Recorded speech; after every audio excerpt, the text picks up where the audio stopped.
भारत संचार आर्थिक समाचार के ताजा अंक में सभी दर्शकों का स्वागत है। आज जब इस वीडियो को हम रिकॉर्ड कर रहे हैं 8 मार्च 2025 है। आज हम बात करेंगे अमेरिका के राष्ट्रपति डोनाल्ड ट्रंप की ट्रेड पॉलिसी के बारे में। अमेरिका के राष्ट्रपति डोनाल्ड ट्रंप ने मेक अमेरिका ग्रेट अगेन के नारे के साथ अमेरिका की सत्ता में धमाकेदार वापसी की है। इस नारे को पूरा करने के लिए उन्होंने ट्रेड टैरिफ यानी आयात शुल्क को सबसे बड़ा हथियार बनाया है।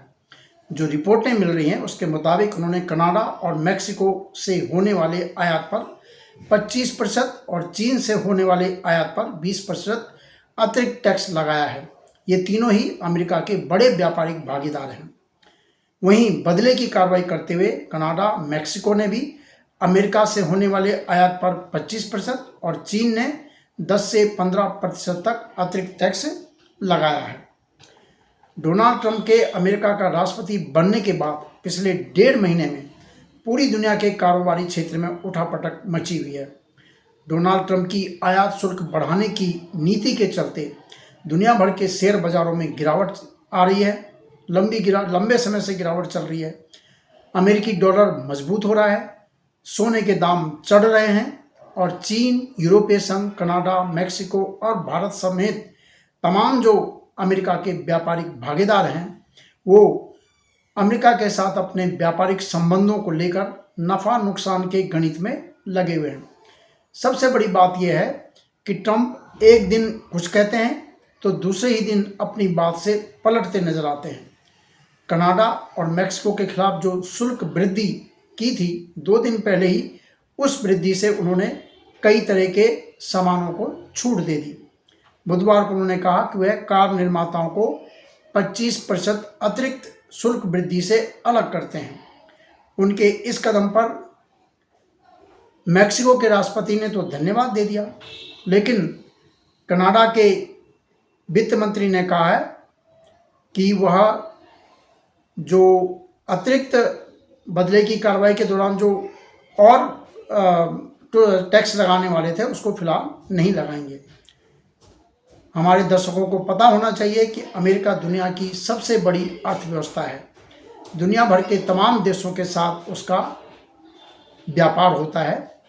विश्व व्यापार के मामले में अमेरिका और चीन एक दूसरे के सबसे बड़े प्रतिस्पर्धी हैं। कभी चीन का सबसे ज़्यादा एक्सपोर्ट होता है तो कभी अमेरिका का ज़्यादा एक्सपोर्ट होता है।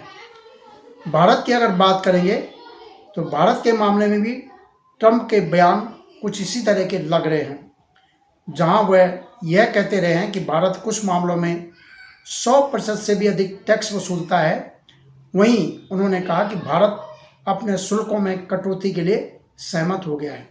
उन्होंने कहा कि ऊंचे शुल्क के कारण भारत को अमेरिका से कुछ भी बेचना लगभग असंभव सा था, लेकिन अब जबकि उनकी ये बातें दुनिया के सामने आई है तो भारत उल्लेखनीय कटौती के लिए सहमत हो गया है। हालांकि भारत को उम्मीद है कि अमेरिका के साथ द्विपक्षीय व्यापार समझौते के जरिए दोनों देशों के बीच व्यापार में जो भी मुद्दे हैं उनका समाधान कर लिया जाएगा। इसी बात को ध्यान में रखते हुए पिछले सप्ताह भारतीय बाजार में राहत दिखाई दी। जो 7 मार्च का अंतिम कारोबारी सप्ताह, जो 7 मार्च का शेयर बाजार का रहा है, तो उसमें जो शेयर बाजार के इंडेक्स हैं उनमें 2% तक जो है उछाल दर्ज किया गया। कैलेंडर वर्ष 2025 यानी जनवरी, फरवरी, मार्च, इन 2-2.5 महीनों में ये जो 7 मार्च वाला सप्ताह है, ये पहला सप्ताह है जब भारत और दुनिया के कुछ अन्य शेयर बाजारों में इतना बड़ा उछाल दर्ज किया। साप्ताहिक वृद्धि की बात हो रही है। हालांकि कारोबारी अभी भी डरे हुए हैं और सावधानी बरत रहे हैं। कुल मिलाकर डोनाल्ड ट्रंप ने पिछले 1.5 महीने के दौरान 20 जनवरी को उन्होंने अमेरिका के राष्ट्रपति का पद संभाला था, तो उसके बाद पिछले 1.5 महीने के कार्यकाल में आयात शुल्क लगाने और फिर उस पर अमल रोकने और 2 अप्रैल से पारस्परिक शुल्क लगाने को लेकर उन्होंने जो लगातार बयान दिए हैं उससे पूरी दुनिया के बाजार विचलित हैं। अनिश्चितता का वातावरण है। इससे चीन, कनाडा, मैक्सिको अथवा भारत के बाजारों में नहीं बल्कि खुद अमेरिका के बाजारों में भी अनिश्चितता का माहौल बन रहा है। पारस्परिक शुल्क नीति के तहत अमेरिका द्वारा शुल्क बढ़ाए जाने की आशंका में भारत का रत्न एवं आभूषण उद्योग भी चिंतित है। भारत से अमेरिका को बड़े पैमाने पर तराशे हुए हीरे, पॉलिश किए हीरे, हीरे मोती जड़ित स्वर्ण आभूषण, चांदी और लैब में तैयार हीरे का निर्यात होता है। इन पर अमेरिका में आयात शुल्क बढ़ता है तो भारतीय निर्यातकों को बड़ा नुकसान होगा। निर्यातक चाहते हैं कि भारत सरकार इस दिशा में कदम उठाते हुए अमेरिकी आभूषणों पर शुल्क दरों को उचित स्तर पर लाए। यानी अमेरिका से भारत जो इंपोर्ट करता है स्वर्ण आभूषण वगैरह, उस पर जितना टैक्स होगा उतना ही फिर अमेरिका लगाएगा, तो भारत को भी कम करना चाहिए। भारत में अमेरिकी स्वर्ण आभूषणों के आधार पर 20%, जबकि अमेरिका में भारतीय आभूषणों पर 5.5 से लेकर 7% तक शुल्क लगता है। तो इसलिए भारतीय निर्यातक चाहते हैं कि भारत इस दिशा में कदम उठाए, उसे व्यावहारिक लेवल पर लाए। वहीं इस उठापटक में कहीं भारतीय निर्यातकों के लिए अवसर भी दिखाई दे रहे हैं। चीन की तरफ से बदले की कार्रवाई में अमेरिकी आयात पर जो शुल्क बढ़ाया गया है, उससे अमेरिकी कपास के दाम घटने लगे हैं। यानी अमेरिका के कपास पर भी शुल्क बढ़ जाएगा, तो वहाँ जब वो महंगा हो जाएगा, अगर शुल्क बढ़ने से, तो मांग जो है कम हो जाएगी। तो भारतीय कपड़ा निर्यातकों को लगता है कि उन्हें अमेरिका में कपास सस्ते दाम पर मिलेगा और फिर वह अमेरिकी और यूरोपीय बाजारों में प्रतिस्पर्धी दाम पर कपड़े का निर्यात बढ़ा सकेंगे। यही स्थिति खाद्य तेल के मामले में बनती दिख रही है। चीन ने अमेरिकी आयात पर पहले से लागू 25% के अलावा 10% अतिरिक्त आयात शुल्क लगाया है, जिससे अमेरिका से होने वाले सोयाबीन तेल का आयात चीन में महंगा हो जाएगा। तो चीन में अगर कोई चीज़ महंगी आएगी तो चीन के इंपोर्टर जो है उसको कम खरीदेंगे, मांग कम होगी, तो अमेरिकी तेल की मांग कमज़ोर पड़ेगी और दाम घटेंगे।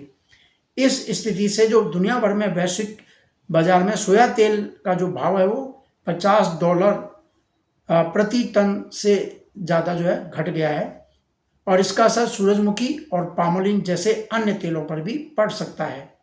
चीन ने इसके साथ ही ये तो चीन की बात है कि चीन ने जो टैक्स बढ़ाया है उससे अमेरिका के बाज़ारों में कहीं ना कहीं दाम घटेंगे, क्योंकि मांग कमज़ोर होगी।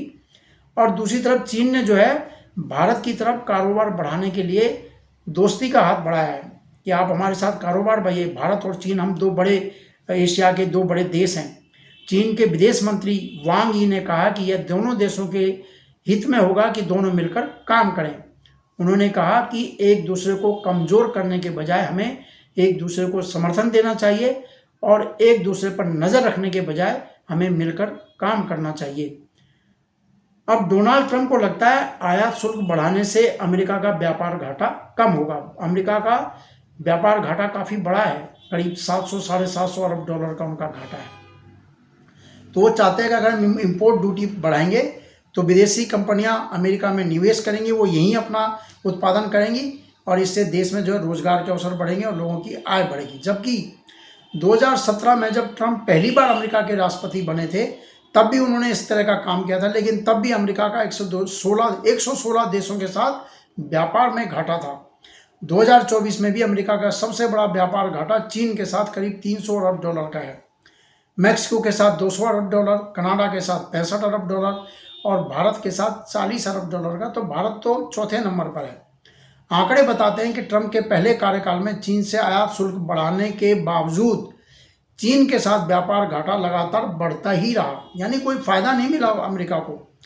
विभिन्न अध्ययनों में भी ये बात सामने आई है कि जब भी कोई सरकार आयात शुल्क बढ़ाती है तो देश में चीज़ें महंगी होती हैं। आप किसी चीज़ को किसी देश से मंगाने के लिए महंगा कर देंगे तो महंगी होगी, फिर वो उससे जो है उत्पादक प्रतिस्पर्धा में, जो घरेलू उत्पादक होते हैं, जो इंपोर्टर होते हैं, उनका जो कारोबार होता है वो प्रतिस्पर्धा में पिछड़ जाते हैं, क्योंकि चीज़ें महंगी होती है और संसाधन के आवंटन में असंतुलन पैदा होता है। जो निर्यात करते हैं, जो निर्यात का कारोबार करते हैं, उनके यहाँ रोजगार के अवसर घट जाते हैं और वैश्विक आपूर्ति श्रृंखला में व्यवधान पैदा होते हैं। अब आने वालों में स्थिति स्पष्ट होगी कि डोनाल्ड ट्रंप की जो शुल्क वृद्धि की नीति है वो कितनी सफल रहती है।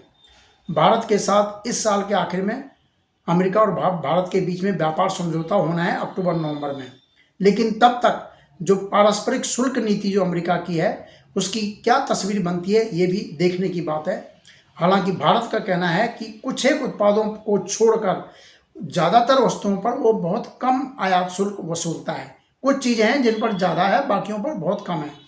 हालांकि अमेरिका के साथ होने वाले जितने भी हमारे अमेरिका और भारत के बीच में जिन चीज़ों का भी आयात निर्यात होता है, उनमें शुल्क में अंतर तो है। अमेरिका में कम है, भारत में ज़्यादा है। अमेरिका में उन्हीं उत्पादों पर कम शुल्क लगता है, जबकि भारत में कुछ ज़्यादा है। मोदी और ट्रंप की पिछले महीने जो बातचीत हुई, मुलाकात हुई, उसमें भारत अमेरिका ने द्विपक्षीय व्यापार को अगले 5 साल में बढ़ाकर मौजूदा जो करीब 200 अरब डॉलर का है, उसको 500 अरब डॉलर तक पहुंचाने पर सहमति जताई है। तो इससे भी दोनों देशों के बीच व्यापार बढ़ने की कहीं ना कहीं उम्मीद बंधी है। तो देखते हैं आने वाले दिनों में व्यापार का परिदृश्य किस प्रकार बनता है, यह देखने की बात है। नमस्कार। इस वीडियो में इतना ही। आप हमारे वीडियो को लाइक कीजिए, शेयर कीजिए और आपका कोई सुझाव है तो उसका भी स्वागत है।